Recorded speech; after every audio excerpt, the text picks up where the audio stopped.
Welcome to the Deep Dive, where we plunge into source material to unearth the most important nuggets of knowledge and insight. Today, we're embarking on a truly unique deep dive, a multi-part romantic drama series called I'm Sorry, I Love You. Yeah, and what's so fascinating here is that, well, this isn't just any story. It was actually designed as an English language learning tool. Right. But as we explore it, you'll discover it really unfolds into this surprisingly complex, quite engaging narrative. It's packed with drama, romance, and some really unexpected twists. So our mission today is to trace this captivating story, from its chaotic beginning right through to its dramatic conclusion. And we'll be pulling out the linguistic treasures, those key idioms or phrasal verbs maybe, and also the surprising insights into relationships that this series, which was meant for language learners, just accidentally delivers. Okay, let's unpack this. So it kicks off with an accidental encounter.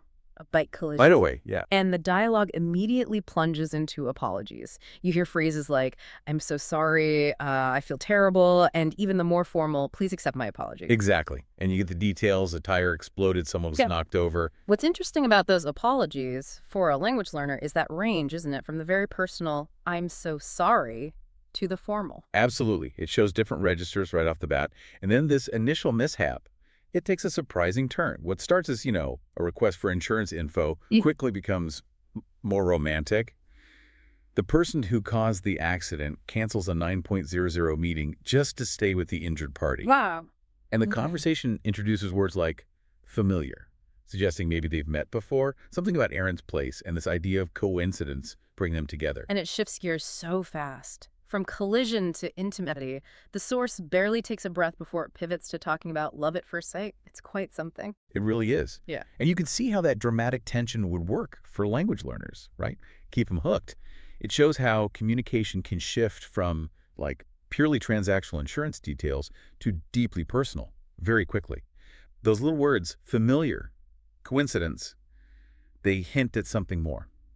So moving on from that initial spark, we get the good news. The ankle wasn't broken. Yes.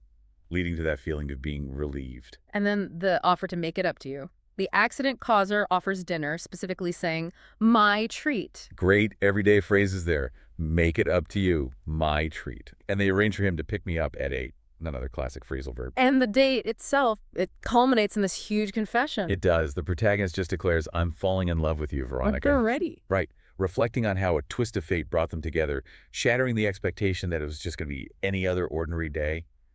It's intense. Teaches learners not just the words, but that emotional weight, Yeah. Okay, so whirlwind romance established, but then the first major hurdle appears pretty quickly. Cracks start to show. Veronica expresses this real frustration. She's been trying to get a hold of Stephen for hours.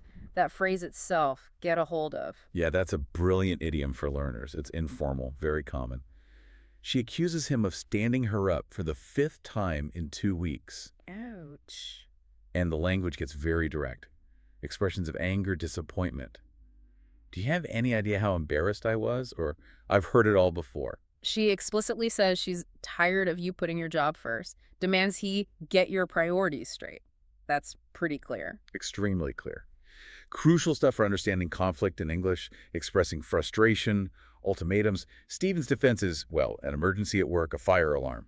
But the argument just escalates. Leading Veronica to suggest they take a break. She needs time to think about where the relationship is heading. Exactly. That whole sequence teaches so much about conflict vocabulary. Take a break, heading, priorities, it's all there. And that directness in arguments, that can be a cultural thing for learners too. So, after that argument, Veronica's obviously upset. She starts grappling with fears, wondering if Stephen is maybe seeing someone else or even cheating on me. And her friend steps in with the comfort. Using all those classic consoling phrases like, don't be so dramatic, everything's going to work out just fine. Pull yourself together, it's going to be all right. Yeah, those are linguistic gems for learners, aren't they? Showing supportive conversation. Pull yourself together. Great idiom for regaining composure. And then Veronica has this moment of self-reflection. She does. She admits, I messed this up. Calls herself immature and selfish. Especially thinking about Stephen being a firefighter. It's the language of acknowledging fault. But just as she's reflecting, the tension breaks because Stephen returns. Singing to her in the street. Right. An incredibly dramatic, almost cinematic gesture. It just reinforces that pacing. Totally. And just when you think, okay, maybe they're past the worst of it. Nope. a shocking new character enters. Stephen is furious. He thinks Veronica has been sleeping with someone else. Because a doctor has told him she's pregnant, using that very specific idiom. Ah, yes, a bun in the oven. Quintessential English idiom for pregnancy, right? Concise, culturally specific, a real nugget for learners. But then this doctor confesses. He admits he lied. Said he couldn't help himself because he was overwhelmed with jealousy. Wow. And then the reveal. He's Daniel, a high school classmate, claims he loved Veronica since the first day they met. Okay, this is getting dark. It really does. Yeah. His obsession is chilling.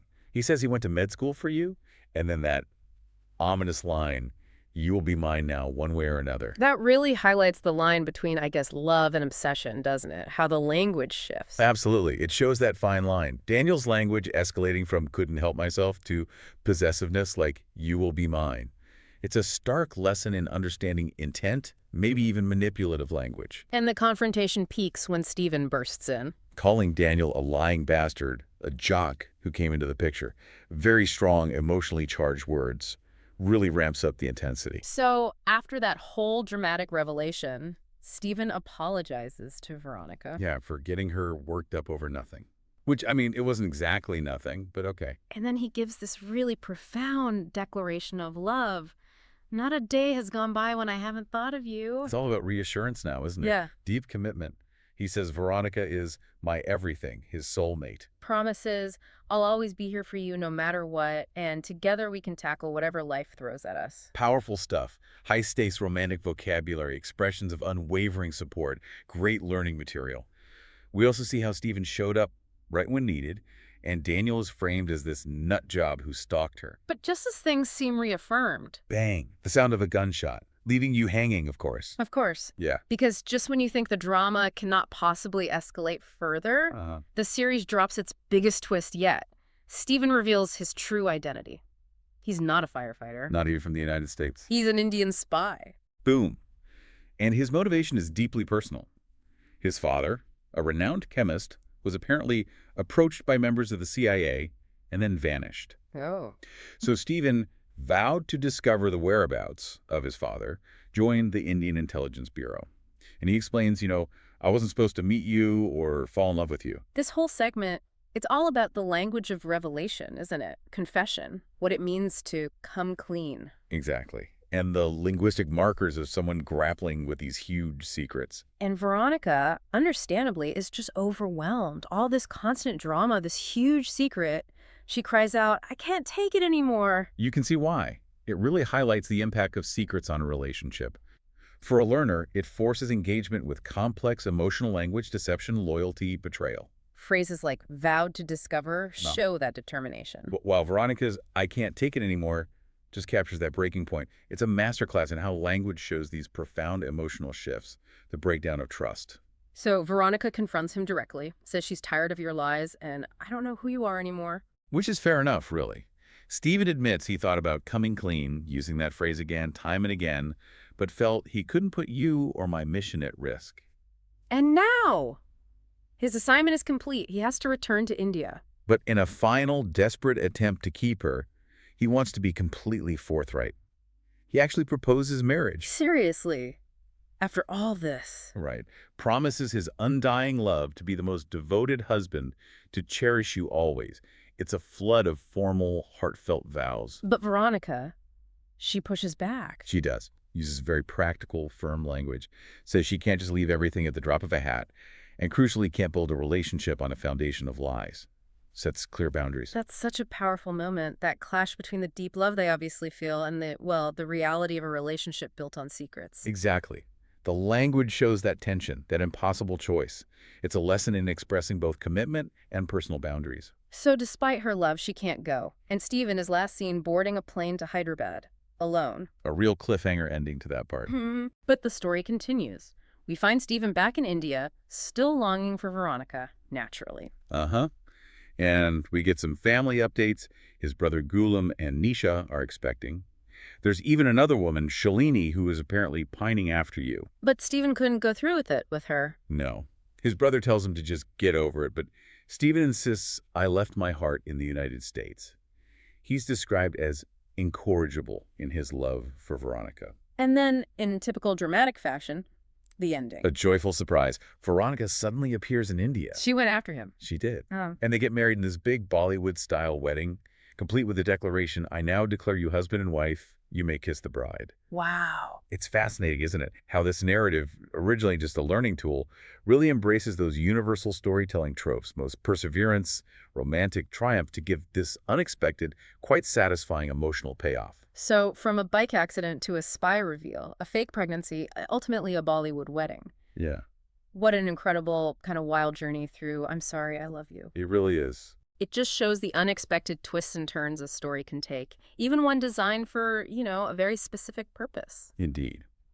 And while it started as a resource for language learners, this deep dive really demonstrates how even, let's say, seemingly simple source material can hold these complex human dramas and a surprising richness of expression. Yeah. It offers this unique lens to understand how language is actually used to navigate love and conflict and destiny.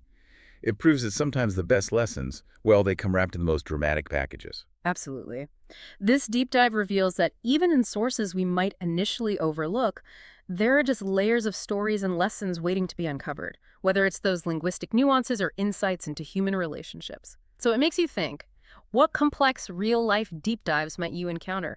Things that at first glance seem like one thing, but when you look closer, reveal layers of unexpected stories and lessons.